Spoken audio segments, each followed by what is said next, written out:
In just 2 years, a company called Terrafugia says it will offer flying cars for sale. The company plans production of 2 roadable aircraft, the Transition, which has folding wings and must be driven to an airport for takeoff, and the TFX, a car that could vertically take off and land. The cost is expected to cost nearly $300,000, but the company says there were already 100 pre-orders earlier this year.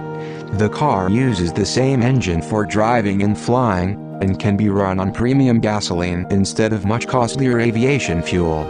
On a full tank, the company says the plane has a range of about 800 kilometers. Owners will have to have a valid driver's license as well as a sport pilot certification to operate the Transition.